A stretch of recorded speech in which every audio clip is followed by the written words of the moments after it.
Қазақ халқы ағайын туыспен байланысқа ежелден мән берген. Бұған туысқанға қатысты мақал-мәтел, нақыл сөздердің көптігімен әрбір жақын адамға туыстық атаулар беруінің өзі жеткілікті дәлел бола алады. Шын мәнінде басқа ұлттарда тума-туысқа жалпылама атау берілсе, қазақ халқында әр туыстың атауы мен оған көрсетілетін құрмет, ізеттің де өзіндік орны бар. Өзге ұлттарда көбіне анасының туыстарын анамның інісі, ағасы, сіңлісі деп жалпылама атаса, қазақ халқында оларды нағашы аға, нағашы апа немесе әпке деп атайды. Әзілің жарасса, атаңмен ойна дейтін халқымыз әзілі қалжыңға келген кезде де әркімнің орнын белгілеп берген. Мысалы, жезде мен балдыз, нағашы мен жиеннің әзілі жарасып, қалжыңы көңіл көтереді.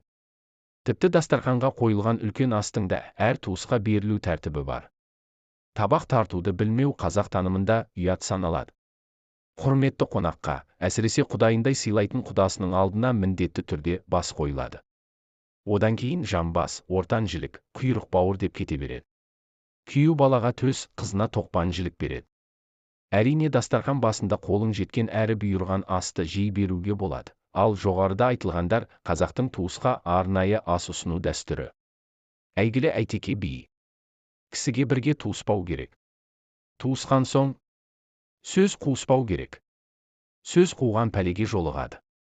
Жол қуған олжаға жолығады деген екен. Көбіне ағайынның арасын бір ауыз сөз болмашы әрекет бұзып жатады. Ағайын тату болса ат көп, абысын тату болса ас көп дегенді күнде естісек те, ағасын айлап көрмеген, інісін жылдап іздемеген бауырлар бар. Той садақада басына іс түскенде ғана іздеу әдет болып барады. Негізі бабаларымыздан қалған туысқандық дәстүріміздің сипаты басқаша болатын. Туыстық байланыс туыстарға насихат айту.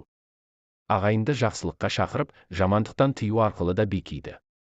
Мұсылман баласы туыстарының тура жолда болғанын қалап, олардың шалыс кеткен жері болса түзу жолды ескертіп отырады.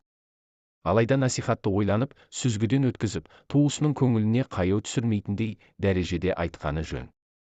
Әйтпесе жақсы ниетпен айтылған насихат дұрыс айтылмағандықтан керісінше туыстық қатынастың бұзылуына келіп соғуы мүмкін.